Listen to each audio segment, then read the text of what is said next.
Están los formadores de pensamiento y dentro de ese esquema nosotros queremos aportar nuestro pequeñito grano de arena en contra de esos formadores de pensamiento, para que se abra tu cabeza, para que seas auténticamente libre, para que tengas el derecho de poder pensar por vos mismo.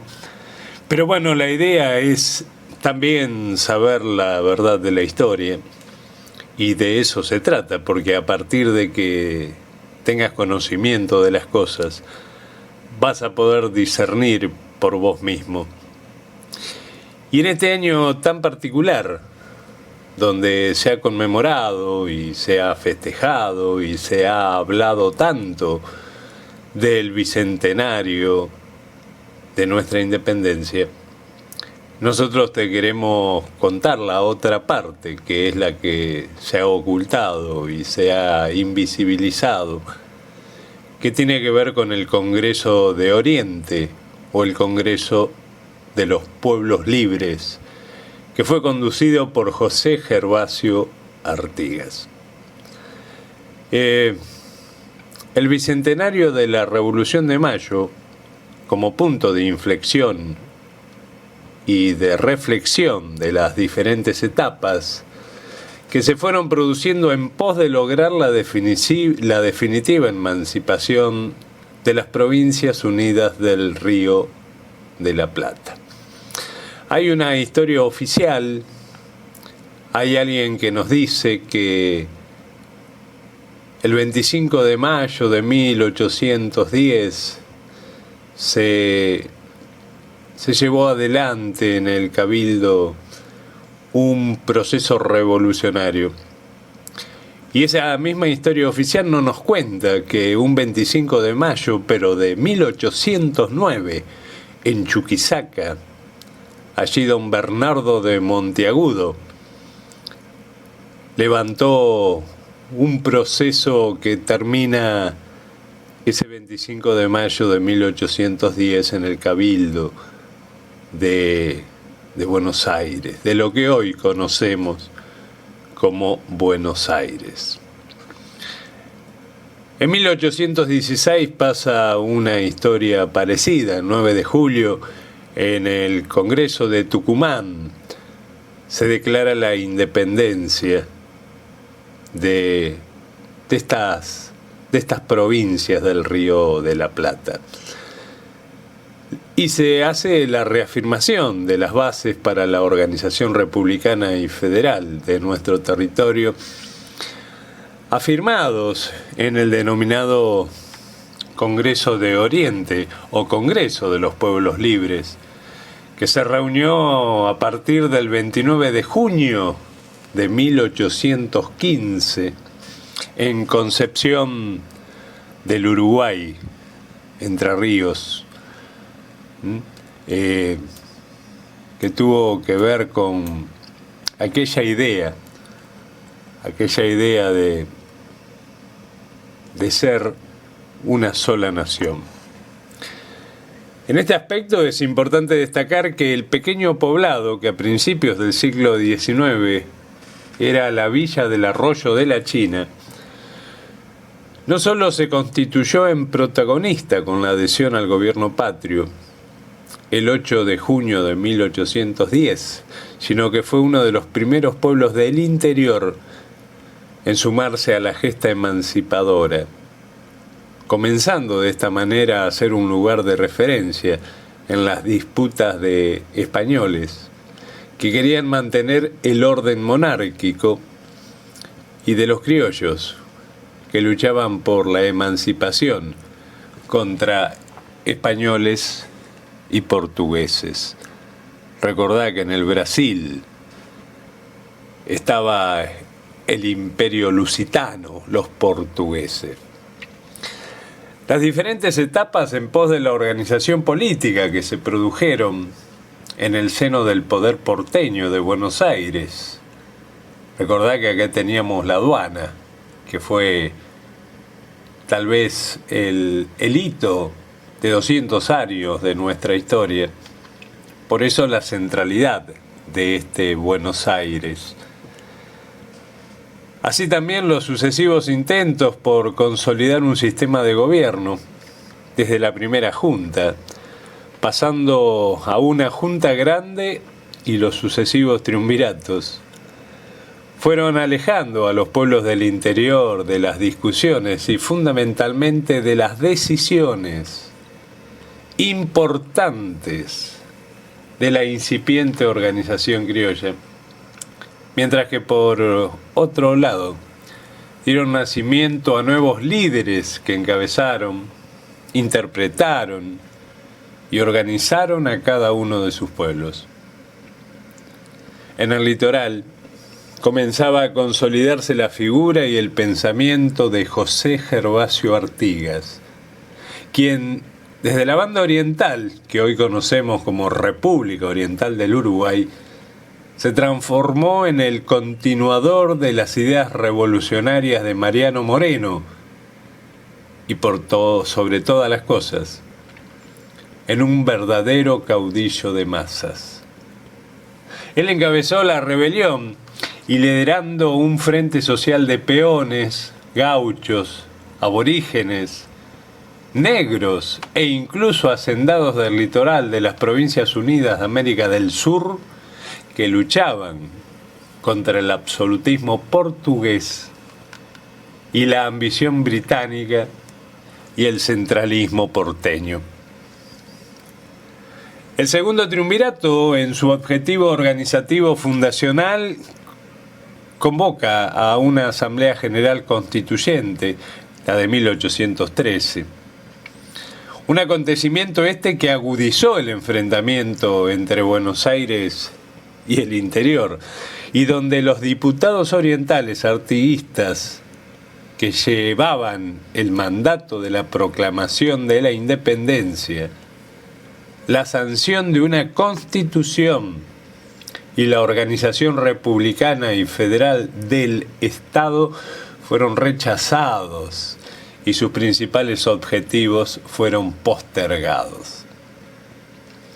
Esa asamblea definió, entre otras cosas, crear el directorio y junto con esa nueva organización política nació la provincia de Entre Ríos.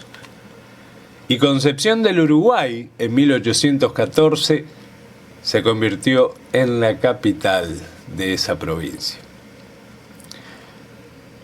La provincia del Litoral, creada por el gobierno central, vuelve a ser entonces protagonista, no solo por su condición de capital, sino por porque sus dirigentes tomaron partido por la causa federal contra el directorio, que estaba acá en Buenos Aires.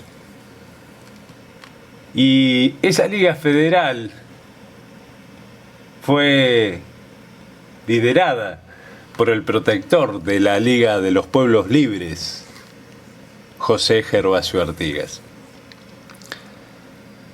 Artigas organiza en Villa del Arroyo de la China el Congreso de los Pueblos Libres y, como decíamos antes, empieza a sesionar a partir del 29 de junio de 1815 y congrega a los diputados Pedro Aldao y Pascual Díez de Andino, provenientes de la provincia de Santa Fe. Juan Francisco Cabral, Ángel Mariano Bedoya, Serapio Rodríguez, Juan Fernández y Sebastián Almirón por la provincia de Corrientes. Andrés Yacabú por Misiones. El doctor José Antonio Cabrera. El doctor José Roque Savia. José Izaza y el presbítero doctor Miguel del Corro por Córdoba. El doctor José Simón García de Cosio y Justo Ereñú por Entre Ríos, y Francisco Martínez, Pedro Bauzá y otros por la banda oriental, para tratar la organización política de los pueblos libres, el comercio interprovincial y el comercio con el extranjero, el papel de las comunidades indígenas en la economía de la Confederación, la política agraria y la posibilidad de extender la Confederación al resto del ex virreinato. Las actas del Congreso se han perdido, de aquel Congreso, pero se fueron reconstruyendo luego por las cartas que posteriormente envió Artigas. El objetivo de ese Congreso fue proclamar la independencia no solo de España, sino de todo poder extranjero, atento a la situación de la vuelta de Fernando VII al poder y a los continuos avances de los portugueses en la banda oriental. Adoptar como identificación la bandera tricolor, azul, celeste y blanca, con una franja diagonal roja, como emblema del pensamiento republicano, democrático, federal. Designar una comisión compuesta por Miguel Barreiro, José Antonio Cabrera, José Simón García de Cosio y Pascual Díez de Andino para viajar a Buenos Aires, con el objetivo de consolidar la paz y unidad territorial, reconocer la independencia declarada en el Congreso y lograr la organización republicana y federal. Aquellos representantes no lograron su cometido ante las autoridades del directorio y no solo no obtuvieron respuestas favorables a sus peticiones, sino que fueron confinados a permanecer detenidos hasta mediados de agosto de 1815 en Buenos Aires, pasando la mayor parte del tiempo en la fragata Neptuno, al mando del comandante Guillermo Brown. La relación entre el directorio y la Liga de los Pueblos Libres ingresa así en una situación política irreconciliable y se profundiza el escenario interno y externo en nuestro territorio. Buenos Aires convocó a la reunión de un congreso en Tucumán. Entre Ríos no respondió a la convocatoria, como tampoco lo hicieron Santa Fe, Corrientes y la Banda Oriental. Es que esos estados habían adoptado más que un gesto huraño, una actitud de franca y violenta rebeldía contra todo lo que proviniera de Buenos Aires. Ellos no podían bajarse de su postura intransigente, porque estaban convencidos de que en Tucumán se iba a levantar un trono para un monarca o se iba a fabricar un sistema unitario que estrangularía a los pueblos de campaña. No es que fueron enemigos de la independencia ni de la Constitución, sino que proclamaban y sostenían conceptos adversos. En estos días, mejor dicho, no en el día de hoy, en estos días, ya transcurriendo la primera década del siglo XXI y a 201 años, mejor dicho, del Congreso de Oriente y a 200 años del Congreso de Tucumán, es importante destacar, para contrariar a la historia oficial, que siempre nos plantea que Artigas era un caudillo federal que luchó por la independencia de la Banda Oriental y que solo representaba ser el máximo prócer de la República Oriental del Uruguay, desvinculándolo totalmente de las acciones que verdaderamente emprendió.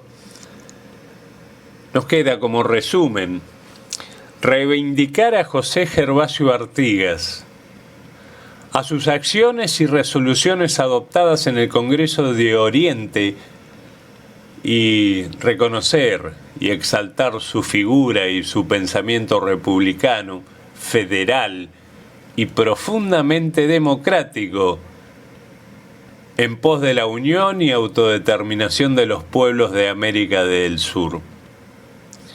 Tarea que hay que llevar adelante con otros pensadores y hacer llegar esto al pueblo, a la gente común, a todos aquellos que tal vez no conocen en profundidad esta historia y que solamente conocen la historia oficial. Y cuando decimos que hay que reivindicar y reconocer a José Gervasio Artigas como uno de los patriotas también de esta América Grande, como lo ha sido Bolívar, San Martín, Belgrano, Higgins, bueno, también allí un lugar para Artigas, porque en ese profundo pensamiento democrático estaba precisamente salido de la práctica, porque eran las asambleas las que decidían y que habían ungido a José Gervasio Artigas como el hombre que llevase adelante las decisiones de la asamblea. La asamblea que por estos tiempos ya ni se habla de ellas. Las asambleas que tienen que ver con la decisión del conjunto. Nos fueron colonizando la cabeza y nos siguen haciendo pensar como ellos desean. Y nos siguen haciendo ver que es uno el que va a liderar y el que va a resolver. Por eso en el siglo XXI en la Argentina todavía tenemos un sistema como el que tenemos, presidencialista, donde unos u otros son los que van a dar las soluciones. Y bueno, nos damos cuenta que las soluciones no llegan. Son momentos para sentarse a pensar, buscar nuevas formas, abrir la cabeza, darnos la posibilidad de ser escuchados entre todos, de opinar, porque seguramente entre todos vamos a encontrar las soluciones.